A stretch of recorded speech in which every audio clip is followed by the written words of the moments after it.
안녕하세요. SF한타이 도서관 관장 천홍식입니다. 7월 20일 도서관 캐스트 시작합니다.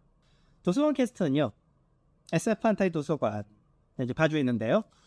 거기에서 여러 가지 작품들을 찾아서 소개하는 그런 시간이었어요. 근데 최근에는 이 정리를 하면서 정리에 관련된 얘기만 주로 했었죠. 물론 지난 시간에는 클럽 펑크, 제가 가장 좋아하는 장르 클럽 펑크에 대해서 좀 이것저것 얘기했었습니다. 자, 그런데 오늘 이제 도서관에 왔더니요, 이런 책이 와 있어요. 황금가지에서 보내주신 책입니다.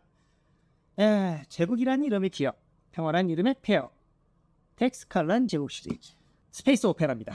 자, 주고상 최우수 장편상 수상이라고 되어 있는데요. 자, 스페이스 오페라라는 장르, 사실은요, 제가 이 도서관을 시작하게 된 거, 더 정확히는 SF에 대해 관심을 가지게 된 것 자체가 이 스페이스 오페라 때문이었어요. 뭐 아시는 분도 계시겠지만 제가 가장 좋아하는 작품 중에 하나가 스타워즈입니다. 그래서 스타워즈 관련된 그런 코스튬 같은 것도 가지고 있기도 하고요. 그렇지만 제가 정말로 처음 스페이스 오페라를 접한 것은 사실은 초등학교 때였어요. 초등학교 몇 학년인지 기억이 잘 안 납니다만, 어렸을 때 저는 집에서 버스를 타고 사직동에 어린이 도서관이라고 있거든요. 아직도 있습니다. 거기 가서 여러 가지 책들을 보곤 했었어요. 처음에 봤던 책들이 어떤 책인지 기억이 안 납니다. 하지만 이런 식의 책들이었어요. 은하계 정복자, 존 크리스토퍼의, 그 다음에 아니면 에드워드 스미스. 자, 에드워드 스미스라고 하면 이제 사실은 굉장히 다채로운 그런 스페이스 오페라를 쓴 사람은 유명해요. 제일 유명한 작품은 랜즈맨입니다. 이 랜즈맨도 제가 기억하기로는 아마 그때 봤던 것 같아요.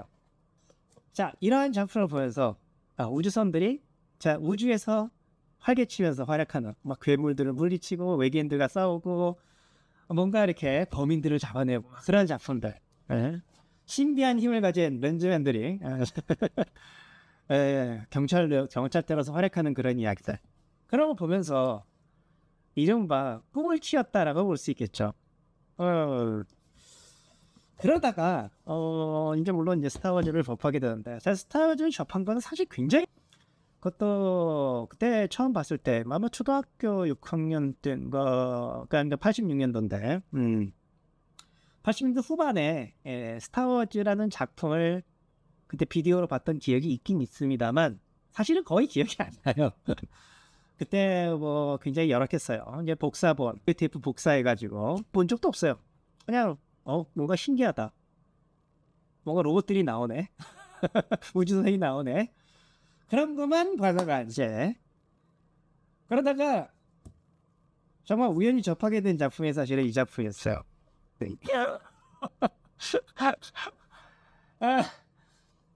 아시는 분도 계시겠지만 이 작품은요, 1960년대 나왔습니다. 영화가 67년에 나왔어요. 그런데 자, 69년에 처음으로 지구에서 달러 가서 이것은 내게는, 한 인간에게는 작은 한 걸음이지만 인류에겐 큰 도약이다라는 그 말을 남기는 아폴로 11호가 바로 1969년에 도착하잖아요. 그런데 이 소설이 아마 이 소설하고 영화가 거의 비슷하게 나왔어요. 사실은 원작이 어느 한쪽의 원작이 아닙니다. 두 개를 같이 동시에 기획해서 나왔거든요. 처음 이거 봤을 때는요, 도대체 뭔지 잘 몰랐어요. 영화는 더더욱더 뭔지 몰랐습니다. 원숭이 대에서 우와 하거든요. 이게 뭐야? 우와 하다가 어떤 거대한 검은 돌이 나와요. 그 검은 돌에다가 돌을 막 던지고 우와 하다가 그러더니 갑자기 원숭이가 뼈를 들어가지고 뭔가를 치기 시작해요. 퉁퉁퉁 치어요. 이제 그거 가지고 이제 맹수들을 잡기 시작하고 처음에는 동족 살해부터 시작했죠.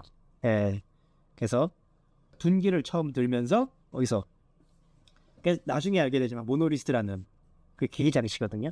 외계인이 보낸 기계 장치야. 진화를 촉진시키는 기계 장치입니다. 거기서 이제 모노리스트는 그냥 선돌이란 뜻이에요. 스톤지 같은 거 생각하시면 될 것 같습니다.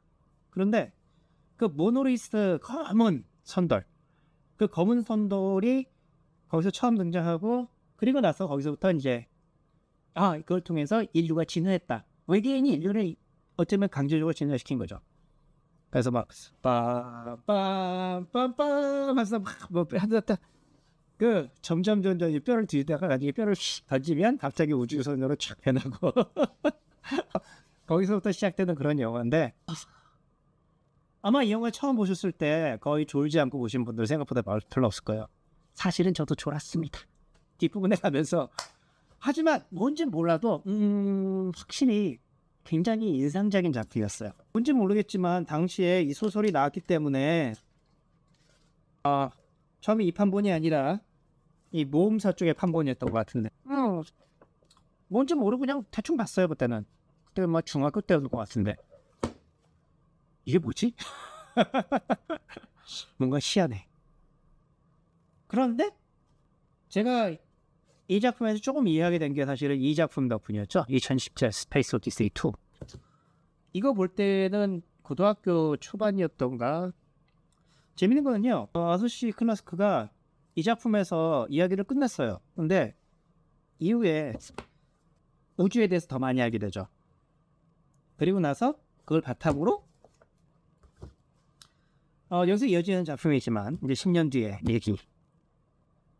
목성에 이제 여기서는 이제 목성 아마 여기서는 아마 토성이었던 것 같은데 소설에서는 그랬던가 인공적으로 목성을 태양으로 만들고 그래서 그 목성에 있는 위성 유로파에서 생명체가 진화하게 되는 그런 상황. 거기서부터 이제 이야기가 펼쳐지는 형태로 해서 2010년 그리고 2061년 그리고 나중에는 이제 2051년 그리고 3001년까지 이어지는 그런 형태로 제가 지금 파이널 오디세이까지 당시 파이널 오디세이는 보지 못했고요. 그래도 뭔가 되게 신비하다라는 느낌은 받았죠. 대신에